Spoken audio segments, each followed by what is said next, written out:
Los talleres son una modalidad de organización centrada en el hacer compartido, brindan a niñas y niños espacios de exploración, indagación y creación, con momentos de trabajo en pequeños grupos, grupo total e individual. Las actividades se organizan en torno a determinado contenido de un área o contenido de diversas áreas. Pueden realizarse talleres simultáneos que ofrecen a niñas y niños la posibilidad de elegir entre varias opciones, así como también participar en actividades junto a alumnas y alumnos de diferentes salas del jardín. Esta modalidad plantea al equipo docente la necesidad de organización de manera conjunta, defendiendo cuál coordinará y quién y demás. Bueno, vieron que a veces en los jardines se usa esta modalidad de hacer talleres, por ejemplo, casi siempre en algún acto, alguna efeméride, como por ejemplo la diversidad cultural, hacen diferentes talleres, algunos talleres hacen, no sé, de máscaras, otros hacen de algún tipo de comida de algún pueblo originario y demás. La idea es, los chicos pueden hacerlo, el taller lo puede hacer el docente, un docente solo para su sala, o pueden articular entre todas las secciones para hacer, acá que hay que pensar la organización de los tiempos y de los espacios, porque si va a ser una actividad donde voy a articular con mis compañeras, vamos a ver dentro de la agenda semanal qué día se va a hacer, de no tener en cuenta los profesores especiales, tengo que planificarlo y pensar. La lectura simultánea. Claro, como la lectura simultánea. Tengo que pensar en la organización de ese taller para que no me desorganice lo institucional. Entonces, la idea es seleccionar determinado contenido de alguna área en especial y organizar el taller, como por ejemplo puede ser el taller de cocinar algo, el taller de hacer la ropa para un juego dramático, el taller de hacer máscaras para determinada cosa, lo que fuese, ¿sí? ¿Ustedes trabajan en modalidad de taller en las escuelas, en los jardines? Sí. Bien, entonces, ya sabemos cómo organizamos las actividades cuando hablamos de los grupos, ¿sí? Las actividades se pueden organizar en multipropuesta, en juego en sectores, juego centralizador y taller. Bien. Ahora, la organización del tiempo escolar. Aparte de organizar la propuesta de enseñanza y organizar las actividades, tengo que organizar el tiempo en la institución, porque hay cosas que van sucediendo en determinados tiempos del año, ¿sí? Entonces, el año escolar se divide en 3 periodos: en el periodo de inicio, en el periodo de desarrollo y en el periodo de cierre. ¿Cuál es? La inscripción es el primer acto de inclusión educativa. Entonces, en el periodo de inicio no comienza el primer día del ciclo lectivo. Es decir, no comienza cuando hacemos el acto de apertura al inicio de clase. El periodo de inicio se inicia con inscripción, que las inscripciones son del año anterior, ¿sí? Entonces, ese es el periodo donde comienza el periodo de inicio, porque yo, para tener esa matrícula dentro de la institución, organicé las inscripciones. Y ahí, en esa organización de las inscripciones, es el primer acto de inclusión educativa. Por eso es importante todo el trabajo que hace la secretaria de organizar las inscripciones, de tener en cuenta la comunidad educativa y de tener en cuenta el vínculo con las familias, ¿sí? La organización del periodo de inicio requiere considerar múltiples variables. El contexto en que está ubicada la institución. Entonces, como equipo de conducción, si yo voy a un jardín por primera vez, lo primero que tengo que salir es a patear el barrio. Y a patear el barrio no es la manzana de la institución, porque yo en la matrícula me voy a dar cuenta cuando digo a qué distancia vive en el jardín, la dirección, voy a ver que hay pibes que viven a 20 cuadras. Entonces yo tengo que conocer cómo es la comunidad de mi jardín y cómo llegan esos pibes a esa institución, porque ahí voy a entender qué pasa los días de lluvia, qué pasa cuando las calles que no están asfaltadas, qué pasa con esa avenida que es peligrosa, qué pasa con ese lugar que no hay semáforo, cómo son las construcciones de la vivienda donde vienen los niños a la institución y demás. Se está gastando bastante ¿La tuya? Sí.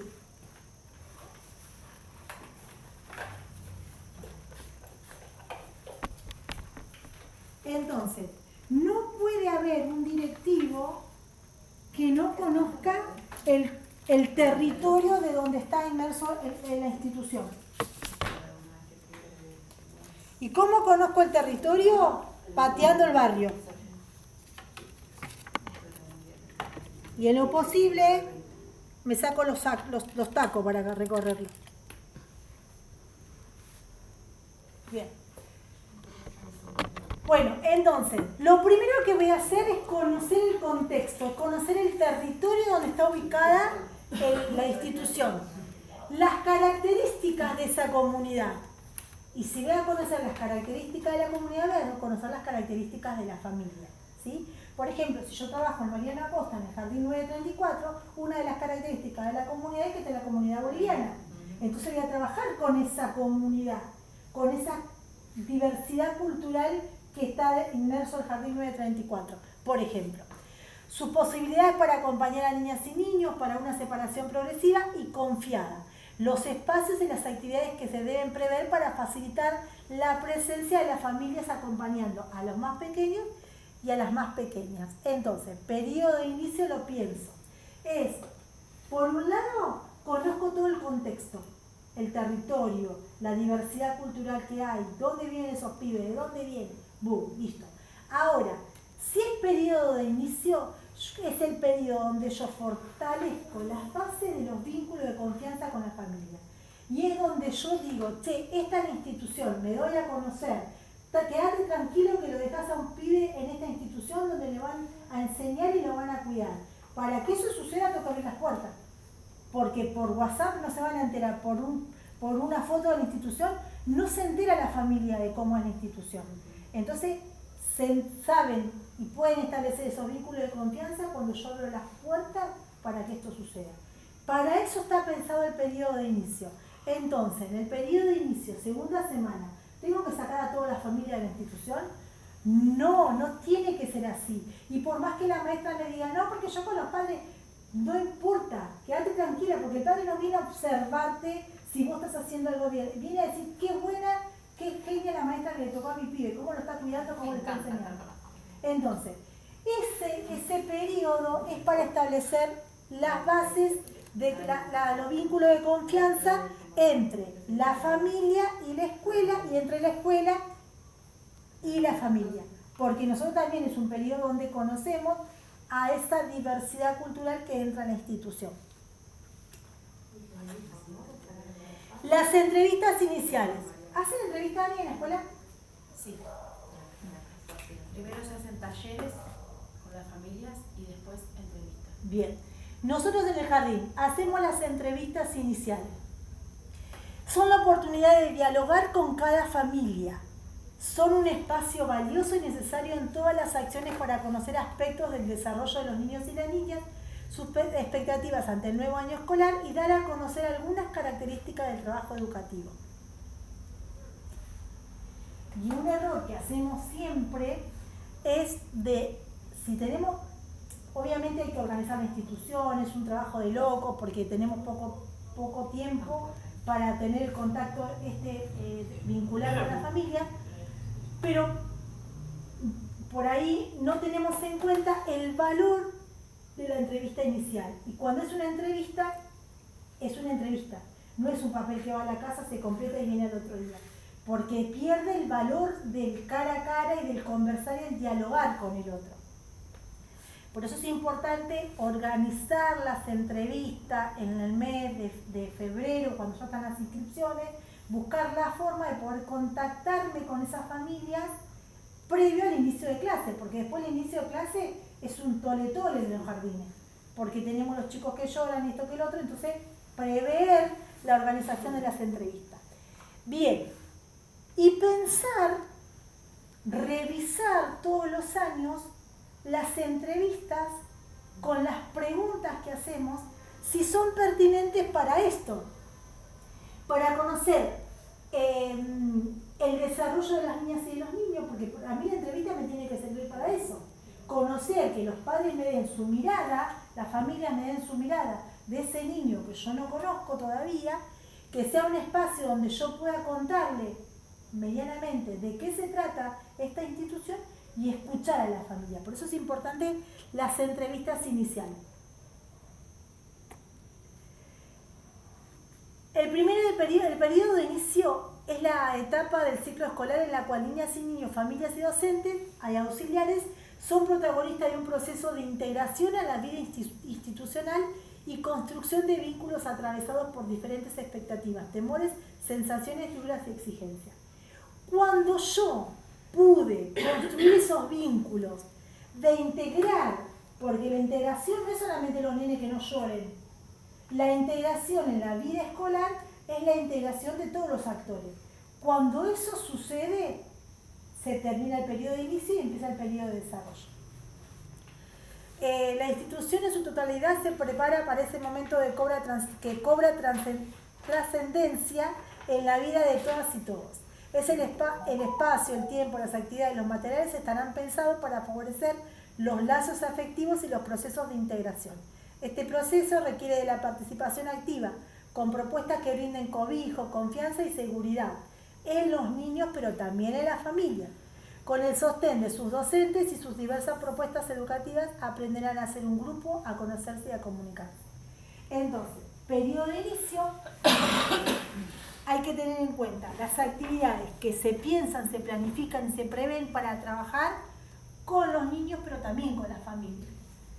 El periodo de desarrollo comienza cuando los docentes evalúan que niñas y niños se han integrado al grupo de pares y a la institución. En el transcurso de esa etapa se desarrollan las propuestas de enseñanza, las diferentes organizaciones de la enseñanza en las diferentes estructuras.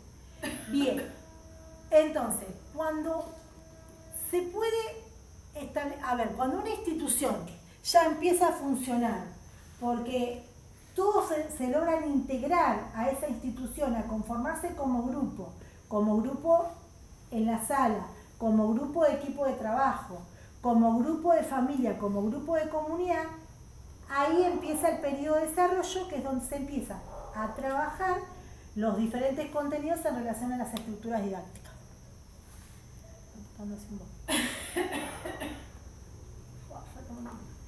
Periodo de cierre. El periodo de cierre es una etapa de reflexión y evaluación colectiva sobre la tarea docente y de la institución. Entonces, ¿cuándo es el periodo de cierre? Cuando empezamos a hacer, el ciclo va terminando, empiezo a evaluar, no porque no evalúe durante todos los periodos, se evalúa siempre, pero en este periodo de cierre yo voy a evaluar para hacer ese diagnóstico para el año siguiente, ¿sí? El tiempo diario, que es importante, cuando vieron que hablamos de la organización del tiempo, los 3 periodos, ahora el tiempo diario.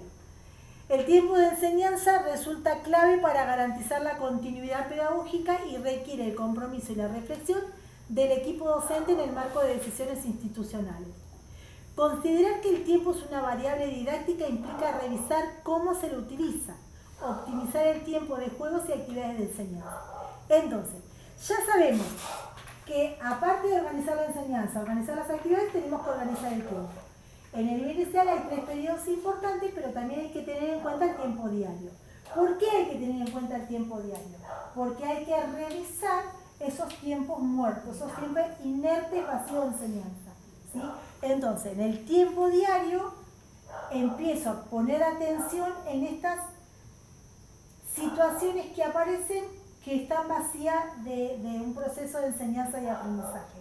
Y ahí empiezo a trabajar con los docentes de implementar estrategias para que esto no pase.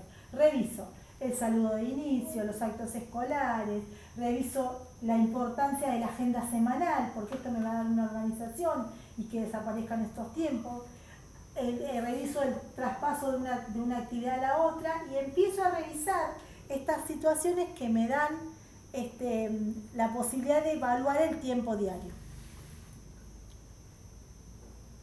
¿Se va entendiendo, chicas? Sí, sí, Ven que es importante el tiempo dentro de las instituciones.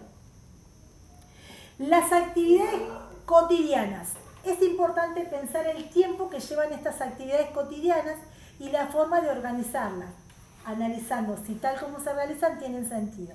Por ejemplo, una actividad cotidiana que hacemos en las instituciones es el saludo de inicio. O sea, saludo a la bandera, saludo que se dilata, y cuando tomamos el tiempo, reloj, cuando inician, cuando están los pibes dentro de la sala o dentro de los salones trabajando, son 8:30 pasada o 1:30 pasada. Entonces, revisar si eso tiene un sentido.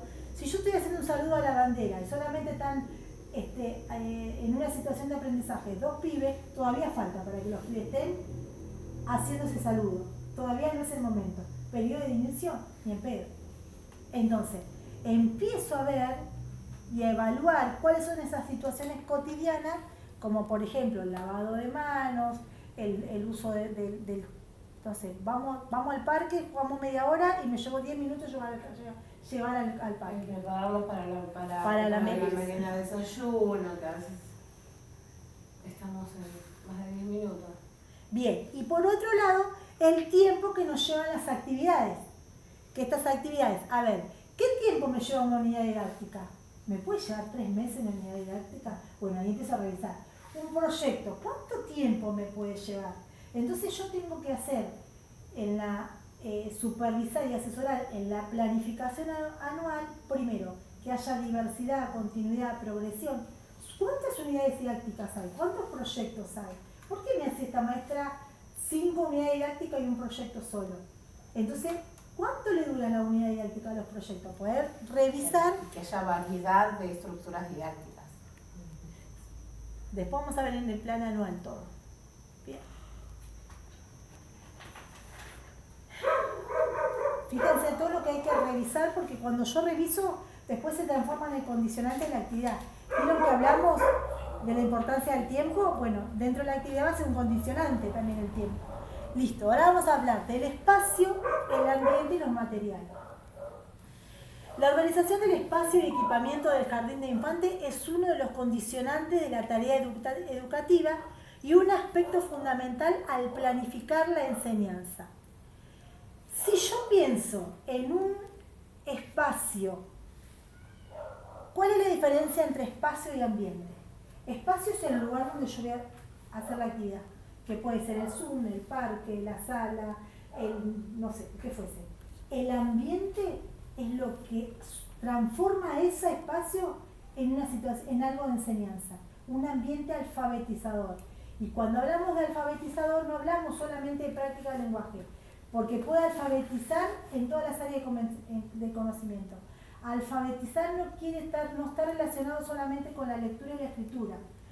Alfabetizamos en matemática, alfabetizamos en educación visual, alfabetizamos en todas las áreas de conocimiento. Bien, entonces, ¿qué es el ambiente alfabetizador? Hace referencia a la alfabetización en el sentido amplio. Implica poner a disposición de niñas y niños variedad de expresiones de la cultura que enriquezcan su desarrollo integral y el conocimiento del mundo que los rodea. Esta propuesta compromete a cada miembro de la institución para tomar decisiones conjuntas sobre la organización de los espacios del jardín, su equipamiento y estética. Entonces, yo lo que voy a hacer como equipo de conducción, asesorar al docente para que esos espacios se transformen en ambientes alfabetizadores. Y acá voy a ver, por ejemplo, ¿qué hay en el Zoom? ¿Hay pinturas, cuadros que tengan que ver con educación visual? Por decirles algo. En el patio, están intervenidos los espacios de juego con cosas que tengan que ver para el desarrollo motriz, para el cuidado del ambiente, para poner su cuerpo, la corporeidad en movimiento. Entonces tengo que empezar a ver que estos espacios, que no sean esos espacios como lugares donde hago la actividad, sino que sea un ambiente que alfabetice, ¿sí? Por eso cuando nosotros, uno de los asesoramientos que hacemos cuando vamos a ver una propuesta de enseñanza en la sala, no solamente miramos la actividad, sino vemos el ambiente. Por ejemplo, si la maestra en práctica del lenguaje tiene referentes escritos, tiene no sé, la agenda literaria, si tiene en matemática el reloj que indique, si vamos viendo ese espacio alfabetizador según la propuesta de enseñanza. Claro, porque va variando, ¿no? Va a ir puedo variando. tener cosas de Tal marzo a cual. abril. Bien. El espacio debe ser pensado y puesto en acto de manera colectiva para ser dinámico, flexible, seguro y confortable. El propósito es construir lugares para la enseñanza en la sala, el salón, el Zoom, el hall, los pasillos, el comedor, las galerías, los patios, la biblioteca, los parques, etc. Es darle a esos diferentes espacios que hay en las instituciones la utilización, obviamente, que sean seguros, que invite al aprendizaje, que en todos esos espacios sucedan experiencias de aprendizaje, ¿sí? Por eso la importancia de desestructurar la sala, de no tener siempre la sala de la misma forma, poder correr, y esto puede ir en todos los niveles. O sea, los pibes en el primario siempre ven la nuca del compañero. Desestructurar esa forma de trabajo. Por ejemplo, nosotros íbamos a articular una escuela primaria donde los pibes no estaban los bancos dispuestos así, estaban en forma de semicírculo. Nosotros tenemos un grupo, creo que en sexto nada más, por una situación con secundaria. Mira, compartimos con secundaria. Bueno, entonces, poder desestructurar la sala, poder que todos esos espacios se conviertan en espacios habitables para poder que sucedan situaciones de enseñanza y aprendizaje. Mira, escúchame, yo le pregunté a las chicas si querían, me faltan 8 hojas, Sí. y son menos 10. Si querían que continuemos, que terminemos o que retomemos, ¿Qué dicen? no sé, a ver, prenderles el micrófono. ¿Ustedes qué dicen, chicas? O que retomemos el 28, que es viernes, y empecemos ya con la primera área. Sí, yo diría de retomar porque estoy durmiendo. Bueno, Vamos a decirle a las chicas. Deja de compartir, ahí está. Yo tengo un micrófono. No se escuchó. ¿Qué están proponiendo? Nos faltan